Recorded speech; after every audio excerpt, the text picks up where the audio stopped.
പറ്റിയാൽ അത് തിരുത്തുന്നതല്ലേ നല്ലത്. അത് ആ രീതിയിൽ പിന്നെ തിരുത്തിയെന്നറിഞ്ഞപ്പോൾ അങ്ങനെ സന്തോഷം. ഓക്കെ. എന്താണെങ്കിലും ഈ ചികിത്സാ സഹായം 3 കോടി അച്ചീവ് ചെയ്യാൻ കഴിഞ്ഞു എന്ന ഒരു സന്തോഷം വേറെയുമുണ്ട്. അതൊരു വലിയ കാര്യമാണ്. ആ ചികിത്സാ സഹായം അച്ചീവ് ചെയ്യുന്ന കാര്യത്തിൽ കമ്മിറ്റിക്കാരും മറ്റൊക്കെ എടുത്ത എഫേർട്ടിന് പുറമെ സത്യത്തിൽ പിന്നെ ഇതൊക്കെ എല്ലാവരും ജനങ്ങളുടെ ഒരുപാട് പേരുടെ പിന്തുണ, പ്രത്യേകിച്ച് വിദേശ രാജ്യങ്ങളിൽ കക്ഷി രാഷ്ട്രീയത്തിന് അതീതമായി ചെറിയ കുട്ടികൾ ഇപ്പം എന്നെ അത്ഭുതപ്പെടുത്തി രണ്ട് കുട്ടികൾ ഇതിനെ ഒന്ന് ജീവപിച്ചത് ഇതിൻ്റെ ഫണ്ട് റേസിങ്ങിൽ മുഖ്യ പങ്ക് വഹിച്ചത് ഈ ഷമീർ കുന്ദമംഗലാണ്. അതിൽ യാതൊരു സംശയവുമില്ല. അത് നന്ദിപൂർവ്വം അയാളോട് നമ്മൾ സ്മരിക്കേണ്ട കാര്യം തന്നെയുണ്ട്. അതെ അതെ അതെ.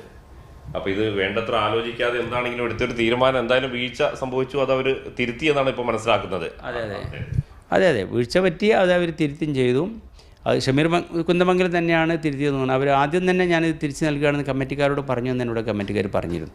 തിരിച്ച് നൽകിയത് മറ്റൊന്നും ഞാൻ അറിഞ്ഞിട്ടില്ല. ആദ്യം തിരിച്ച് നൽകുന്നുണ്ട് എന്ന് വിവാദമായപ്പോഴേ അയാൾ പറഞ്ഞു എന്ന് എന്നോട് കമ്മിറ്റിക്കാർ വിളിച്ചു. ഞാൻ കമ്മിറ്റിക്കാരെ വിളിച്ച് ശകാരിച്ചല്ലോ, എന്നതിന് കരുവാക്കേണ്ടിയിരുന്നില്ല. ആ സമയത്ത് അവർ പറഞ്ഞു ഇയാൾ തിരിച്ചു തരാമെന്ന് പറയുന്നുണ്ട്, എന്താ വേണ്ടി? ഞാൻ പറഞ്ഞു വേഗം വാങ്ങി വെച്ചോളൂ എന്നാണ്. അതെ അതെ.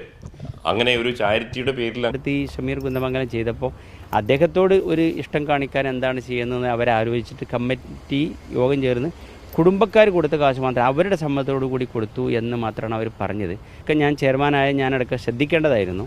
പക്ഷേ ഇത് ഈ കമ്മിറ്റിക്കാരും ഒരു ദുരുദ്ദേശത്തോടു കൂടി ചെയ്തതല്ല. ഈ ഫണ്ട് ഇതിൻ്റെ ക്യാമ്പയിനും മറ്റൊക്കെ ഏറ്റെടുത്ത് ഈ ഷമീർ കുന്ദമംഗലം ചെയ്തപ്പോൾ അദ്ദേഹത്തോട് ഒരു ഇഷ്ടം കാണിക്കാൻ എന്താണ് ചെയ്യുന്നതെന്ന് അവരാലോചിച്ചിട്ട് കമ്മിറ്റി യോഗം ചേർന്ന് കുടുംബക്കാർ കൊടുത്ത കാശ് മാത്രം അവരുടെ സമ്മതത്തോടു കൂടി കൊടുത്തു എന്ന് മാത്രമാണ് അവർ പറഞ്ഞത്.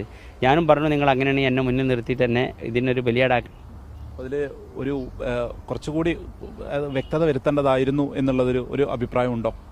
അതായത് ഇത് ഒരു അനുഭവമാണ്. സത്യത്തിൽ ഇതുപോലെയുള്ള ഒരുപാട് കമ്മിറ്റിയും കാര്യങ്ങളും ഏത് കോളും പിന്നെ ഒഴിവാക്കാറില്ല. പക്ഷേ ഇന്നലെ ഞാൻ സത്യത്തിൽ ഇതുമായി ബന്ധപ്പെട്ട എനിക്ക് തോന്നുന്നു ഇതിൻ്റെ കൂടുതൽ എന്തോ വേറൊരു പദ്ധതി കൂടി ഉണ്ട് തോന്നുന്നു, എന്നെക്കൊണ്ട് സംസാരിപ്പിക്കുക എന്നിട്ട് അത് റെക്കോർഡ് ചെയ്യുക എന്നുള്ളത്. അതുകൊണ്ട് ഞാൻ ഇന്നലെ കൂടുതൽ ഫോൺ അതായത് ഇന്നലെ